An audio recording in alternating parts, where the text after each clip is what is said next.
Hey there, PyroMonkey crew, and welcome to another video tutorial. Today we are going to be talking about something that I have been working on lately, and I wanted to go through and really share the process for you on this. It is a gem dragon from MCDM, which is a company that makes needy add-ons, and they've started dipping their toe into creating miniatures. With this gem dragon, it's an amethyst dragon, so the crystals and gems on it are going to be kind of like a purplish magenta. What I wanted to do is kind of start with like an off green. I decided to mix up a Darylide yellow mixed with a Payne's gray, a little bit of white in here, and what I'm doing is I am just spraying it on here just to kind of block in some colors. And really what I'm doing is I'm using, you know, the Payne's gray to add in more darkness if I need it, and I'm adding in a little bit of white and a little bit of yellow, almost in equal parts if I need to brighten it up. So this is really just the block-in. With such a large model, I always find it easiest to use an airbrush for the sake of expediency.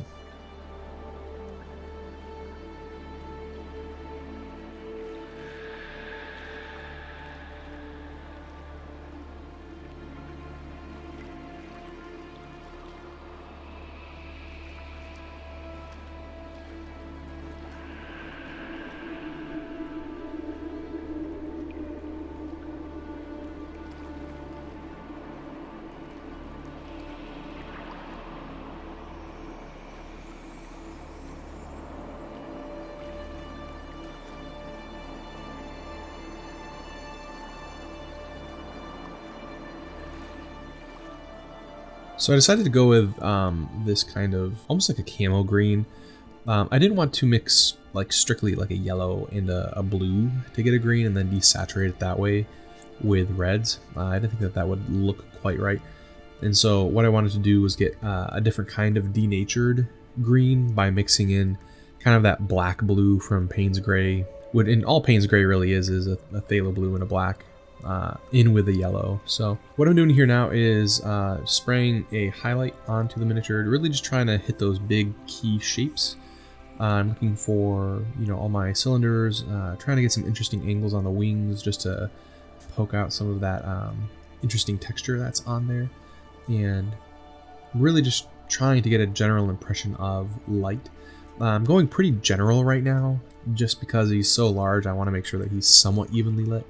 And I'm just going to continue this progression of mixing in a little bit of white and a little bit of Darylide yellow, just until I'm somewhat happy with it. And then what I'm going to do is transition over with a brush and kind of start sketching out some more highlights, really in part just to start to get a feel for the miniature itself. I'm going to try to keep all of these sections a little bit shorter, give them to you guys in a little bit more of like a Spitfire. So that way you guys can kind of see what's going on and not get too bored, but also, you know, keep up with the entirety of this project, because that's really my goal here, is to walk you through almost this entire process. So hope you guys are enjoying it.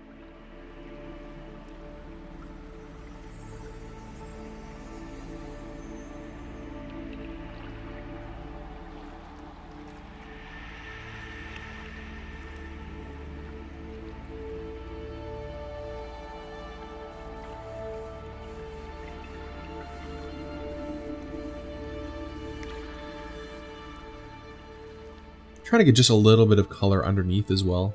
You never want to leave everything like super dark, but it's okay to leave parts dark if they're going to be dark. Nothing to hide about that.